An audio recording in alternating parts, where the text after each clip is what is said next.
Good evening and welcome to the Pipe Classic Live recap brought to you by Mountain Glass. I am your host, Eli, aka Vermontuana, here with my co-host, Raj and Tech. Hello. Miami Vice and Pumpkin Spice. We are here circling above the Bern Gallery, thousands of feet up in the space station, looking down on the Pipe Classic, the ultimate final Pipe Classic. It's going crazy upstairs right now. If you're not watching, make sure you're checking out the feed, check out the Instagram page. It has been a crazy week, Raj. Before we get down and break down what's happening upstairs, what's happening at the Bern Gallery and what happened earlier, yesterday, recap, tell me a little bit about what's going on here and maybe just give me a little heads up about Mountain Glass, because I know you wanted to talk about them briefly. We can get into the more detail, but they are one of our presenting sponsors this evening. But I know that you've got a personal connection with these folks, right? Yeah, I mean, they've always gotten my stuff out and they package it correctly right from the get-go. There's no second guessing or having to ask them to pack it even better. And actually their packaging makes great insulation for the chicken coops, by the way. Perfect. It's the same width as the beams, so it just slips right up there. It's really nice. Nice. So sustainable packaging even. Yeah, you can actually reuse it instead of having to just throw it away. And also, speaking of sustainability, they plant a tree for every $100 you spend. Nice. That's great. Everyone's known that. But the thing I just learned is that they have the smartest shipping calculator of anybody out there. Okay. And so when they calculate your shipping, and even if it changes once they get it to, actually they measure it and everything, they won't charge you more. Nice. You're just locked in, so that's just good to know. Nice. So a little extra shout out. We appreciate Mountain Glass and all of our sponsors who are hooking us up. Glass Torch Technologies, Mood Mats, some of the features. We'll be talking about them later on and especially tomorrow. But before we do that, Pipe Classic is in the news. So those of you folks down there on the planet, couldn't be me, but I hear that people still watch the news. And the biggest channel around featured the Pipe Classic on TV. So let's check that out from the local news station, the Bern Gallery. Nationally recognized glassblowers have rolled into Burlington for the week to compete in the annual Pipe Classic held each year at the Bern Gallery. That's where we find our Alyssa Borden now. And Alyssa, what makes this event special? Well, Kat, I'm told that pipe blowing is a really American art, and there are tons of artists at the Bern Gallery this week fighting for that first place spot. Today is day 2 of the week-long event.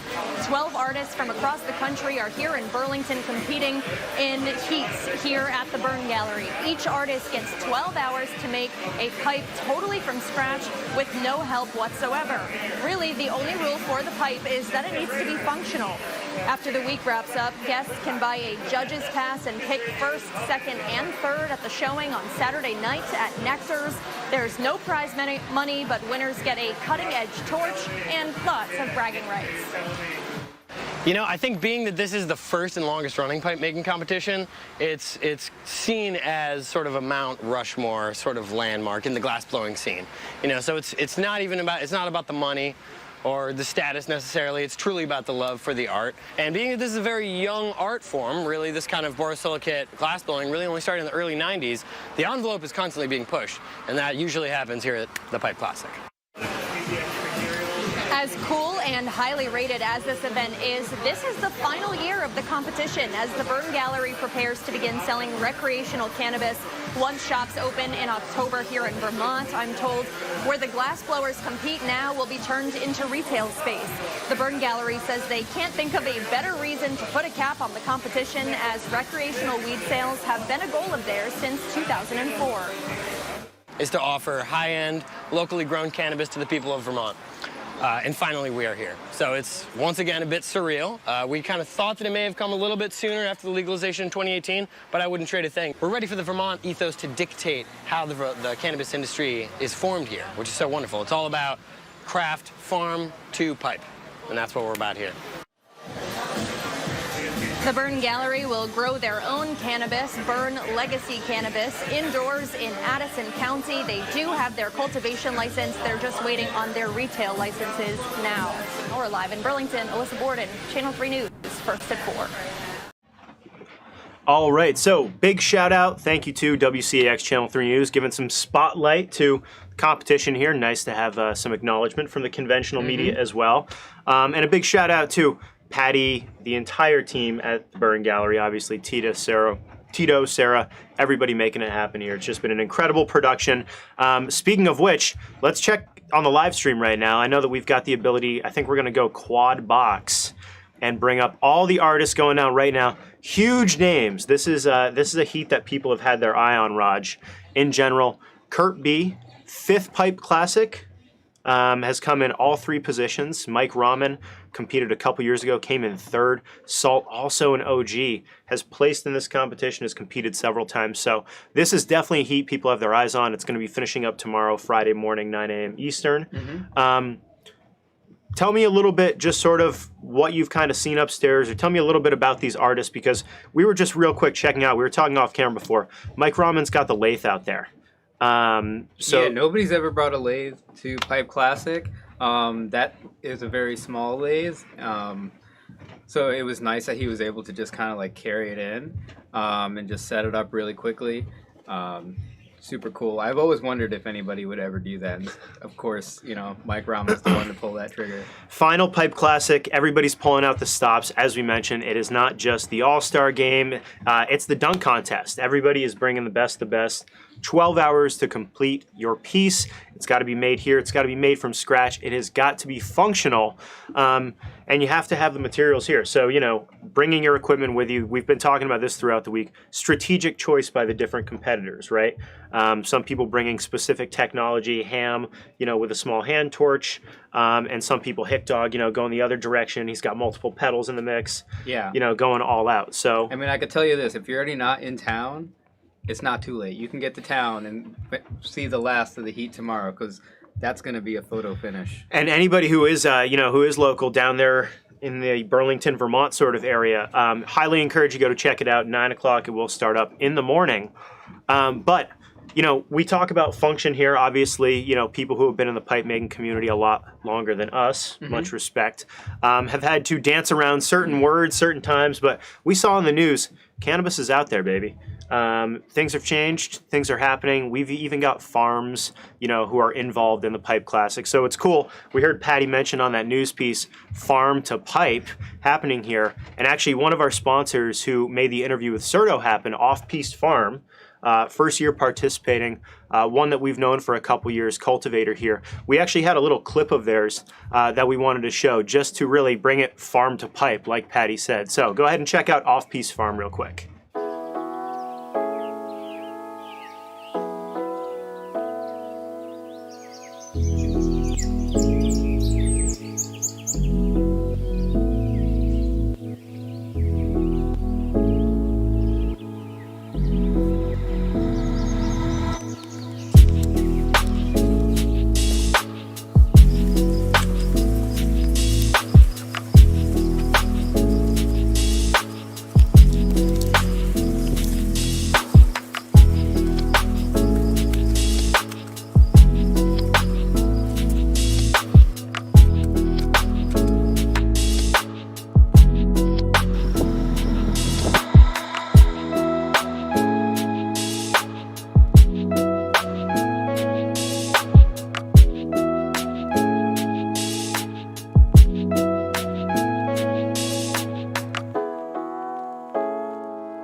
Awesome. All right. So shout out to Off Piece Farm, and again, everybody who's involved. We talk about farm to pipe. Things have certainly come a long way since previous federal investigations, happening at pipe shops.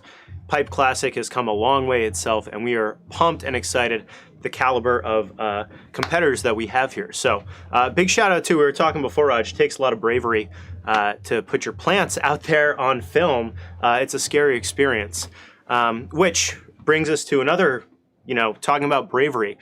I understand that you operate something here at Pipe Classic. There are a lot of things that happen behind the scenes, but you want to talk about bravery. Sure. Tell me about the glory hole that you operate. Thursday nights for the past couple of Pipe Classics, we've been setting up Boro glory holes. What is a Boro glory hole? It just gets a little bit hotter than a traditional glory hole. Okay. And it's just a refractory cylinder that you pump some heat into there, and it reflects the heat, and it heats the glass differently, and it moves. So we're talking about live glass blowing. Yeah. Okay. Yeah. All right. And it's sort of analogous to like everyone playing an instrument, but then in that environment, it feels more like playing in a band.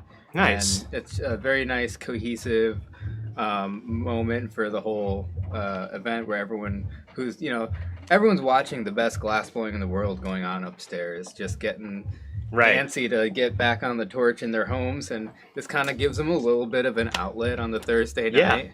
And that's really cool, because we have talked a lot about the camaraderie throughout the week. And like obviously the glory hole jokes are fun, but the camaraderie part of it, a lot of the folks who are here, who are watching, participating, also glass blowers themselves, involved in this, in the functional glass scene in a lot of different ways, including all of our sponsors, and all the other businesses participating, down there in Vermont and beyond. So it is really cool. Like to play aren't even glass blowers; they're like different artists that are, some of the sponsors get to hop on there, and nice. Everyone gets. It's not just glass blowers playing around in there. So well, and it's like a jam session. I think that's a really cool analogy, and everybody gets to participate. So little just look behind the scenes. It's not too late. Like we said, the party on Saturday, the party tomorrow on Friday is going to be crazy. The party on Saturday is going to be insane. With the judging going down, that's where if you have the judges kit, you can actually help influence the outcome and see these things in person. That is really, it's hard to explain to people.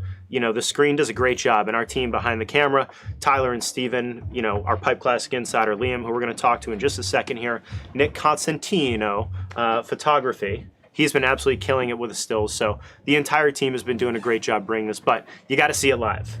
Same thing. We were talking about footage for the glory hole.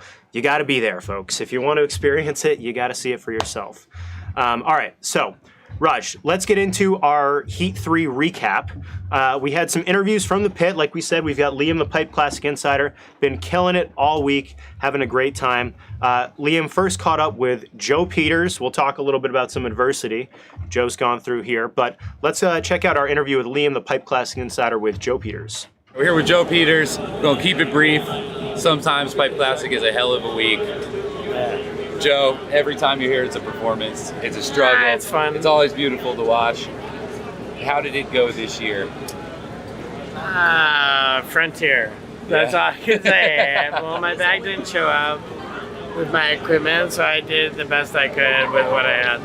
Hell yeah. And this is our Pipe Classic message. Yeah. Do not fly Frontier. And if you do, file corporate complaints, because they fucked Joe's week up. We can't have that. Oh well. Oh well. I did my best. It's still fun. I came out here to have fun, not to win. All right. let's start having fun now. All right. The worst is over. Thank you, man. All right. So, raw emotion. We don't plan this out, and the Pipe Classic Insider interviews with Liam have been amazing. Just because you do see those people, whether it's Winstar taking a shot, and feeling that relief, you can feel the anxiety there. Like Joe said, here to have a good time, and certainly we know a highly skilled artist, and competitor, but a ton of bad luck. You really need a lot of things to break right in order to that's a do factor we haven't really talked about yet. Is there's almost like this, sometimes the glass gods are just not in your favor, and it just happens sometimes on a random day. You walk into your shop and it's just not coming out of your hands.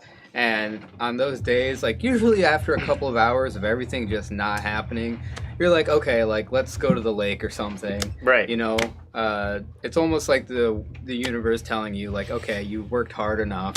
Like, flip the switch a little bit. But when you're here at the competition, you can't just, you know, kick off to the lake, and you got to keep going through. And oftentimes when you go against that grain, it just gets worse and worse and worse. And then unfortunately, that's what happened with Joe. You know, like you said, his stuff didn't show up. He had I mean, come on, that's right off the bat. That's a really tough. You know, you're kind of doomed when that happens. And people have been great about switching spots, being flexible. Yeah. You know, throughout. So just, you know, terrible luck, and that's part of this deal. And you know, an advantage that folks have going later in the week. Sometimes it takes a couple days and your stuff does show up. You know, if you're there on Monday, you don't have as much margin for error. So, you know, bummer that things did not shake out as well for Joe. All right, so let's go look at Lace Face Glass. We had a chance again. Liam, the Pipe Classic Insider, did a great job speaking with all our competitors, called Lace Face, fresh out of the round. Let's go to Liam, the Pipe Classic Insider. We are here with Lace Face, an absolute legend of Pipe Classic. Every time you come here, you put on such a huge show. How do you do it each and every time, bigger and better? Well, it's practice. This is my 4th time competing, so I kind of know the ropes. I've learned how to engineer my stuff by cutting as many corners as possible and just having a lot of fun. I think this was absolutely my most fun Pipe Classic I've done yet. Right. And with that, how does it compare to last year, your finished product? Because it was so like dazzling and impressive last year. Do you think you're gonna do that again?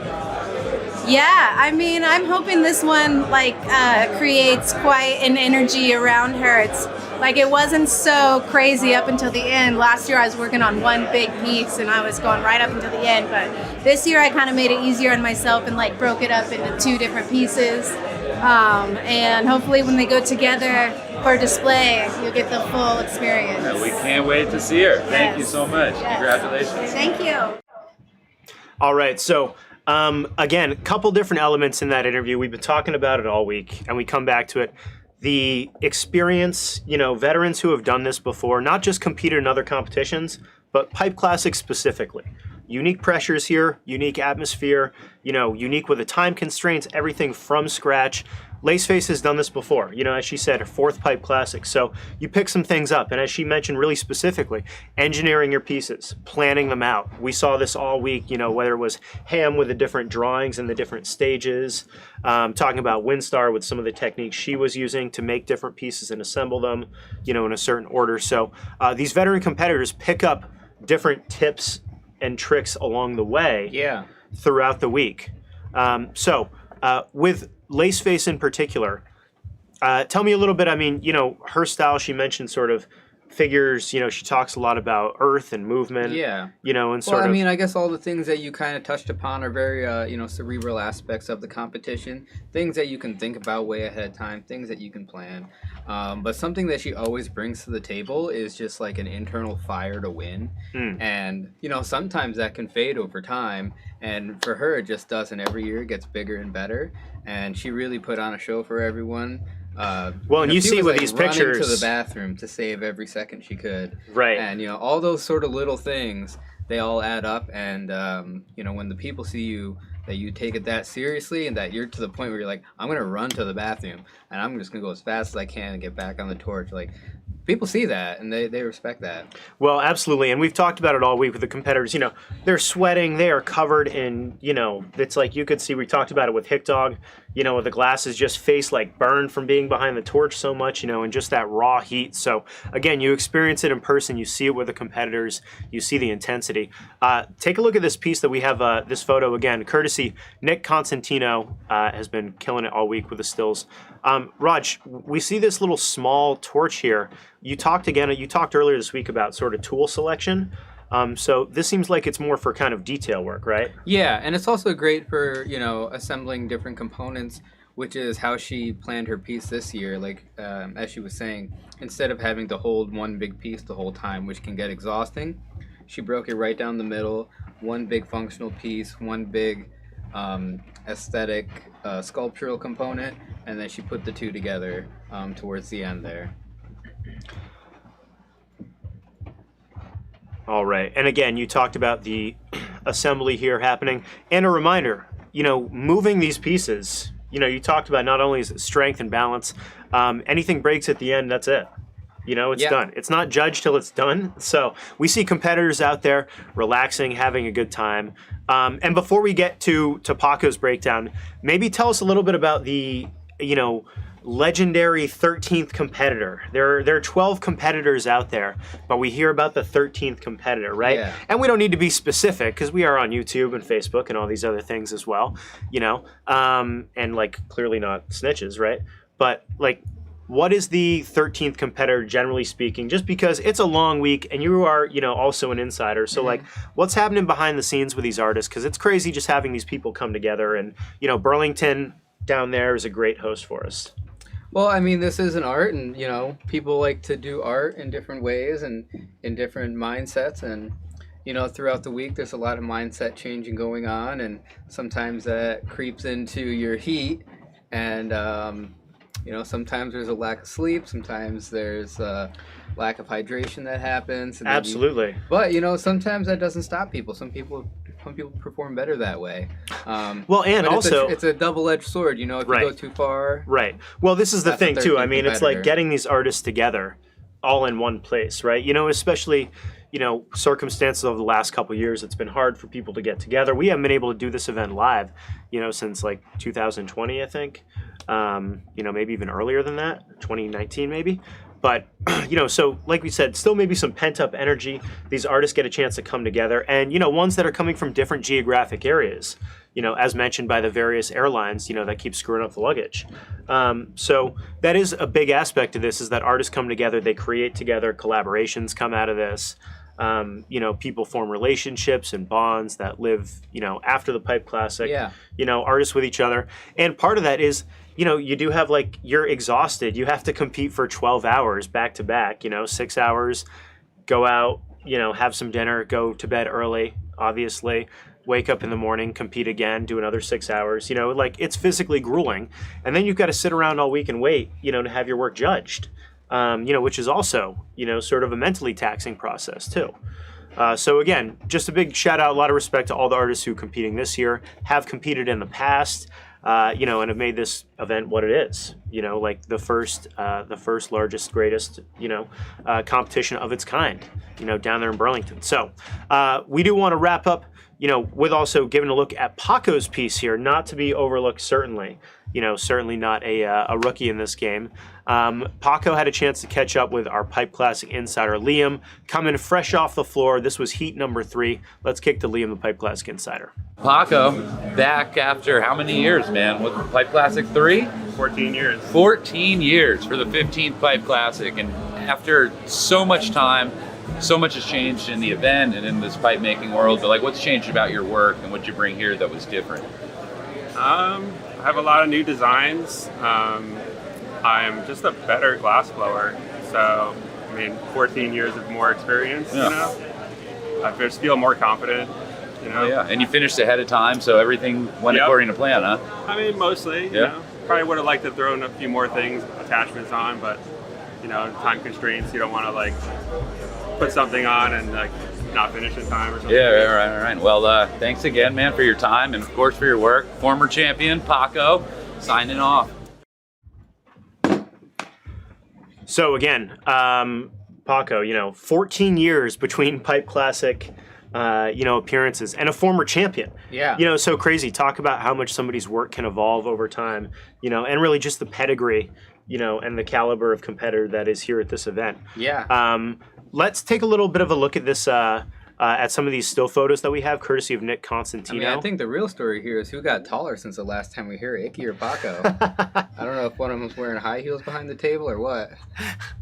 These guys, like you said, it's been a long time, and something about glass blowers, they just don't age. Yeah. So yeah, I know, with all that heat blasting them in the face, you would think they would all be terrible looking. No, I think it's all the clean living, Oh, yeah. So. Well, again, shout out to Paco and our Pipe Classic insider, Liam. Check it, these stills, tell these folks a little bit about Paco's style. I don't know if people have seen like the Simpson characters, with like the Louis prints on them. Like, does a lot of really cool kind of different hype stuff as well. Yeah, so he brings in like that a lot of that old school sandblasting stuff that he's really taken. He's just gone deeper and deeper into that medium of working with sandblasting. And so that was one of the things that he did here. Is he saved some of his time for cold working, where he had to make the imagery, he had to sandblast it, and then rework it into the piece towards the end. And so that does complicate things a lot. Like you actually, you have to get up a little bit earlier than you would otherwise to compensate for the travel time, and then get your piece into the kiln, and you have less time to heat it up before you have to work it again. And he went with his plumbing motif, which was great because one of his new styles includes a lot of functional plumbing, and he tied those two together really nicely. Beautiful. Well, like you said, I mean, some of these artists, it's like doing your style, doing it more of it, right? Bigger, better, different kind of spin on it. Being able to do that, a lot of these folks, their style, is hard to translate into a very set place, period of time. You have to do a lot of adjustments if you are incorporating other techniques, like Paco. So, again, a huge shout out to our competitors. We have got, let's go and kick it upstairs one more time. Check in on the live, because again, we got a monster heat going down here. As you can see in the quad box, we've got Kurt B, we've got Mike Ramen, we've got Salt, all thrown down, all former competitors. All have placed at various different times in the past. And we are excited to see what happens. Like we said, Mike Ramen brought a lathe. So even here at, Pipe Classic 15, still seeing new things. Kurt B, one of the original competitors and early champions, here throwing down. We're excited to see what's going on there. And then Salt, you see a lot of that signature style happening there with the teeth going in, and the technique is beautiful. So shout out again to all of our crew here at the Pipe Classic. A shout out again to our sponsors tonight, Mountain Glass Arts. We sincerely appreciate you. We will look forward to checking in with them again and appreciate all their support. And again, the personal endorsement too, so gotta love to hear that. Yeah. Speaking of personal endorsements, Chef John has been killing it all week. Every dish he's made this week is absolutely super balanced, super healthy. If you're looking for a nice personal chef to cater your event and you're in Vermont, he's the guy to go to. Absolutely. So again, a big shout out. Talk about everybody making it happen behind the scenes, including the team, keeping everybody fed, happy, and healthy even, which is really why we come to Pipe Classic, for our health. So we appreciate you folks tuning in.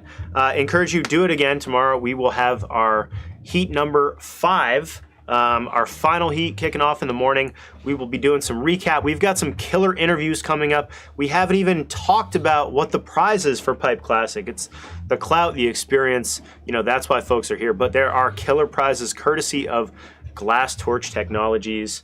Mood Mat's also thrown down. But we do have an exclusive interview with Wally and Willie. They're somewhere in the atmosphere down there at some sort of elevation. Who can say? But we are going to have a chance to talk to them, and they're going to reveal the final prize of the final Pipe Classic special piece of technology just for these winners. So big shout out to everybody making it possible tonight, Mountain Glass Arts, all of our sponsors. Thank you again. On behalf of myself, Eli, Vermont Tawana, and my host, Raj and Tech, we will see you folks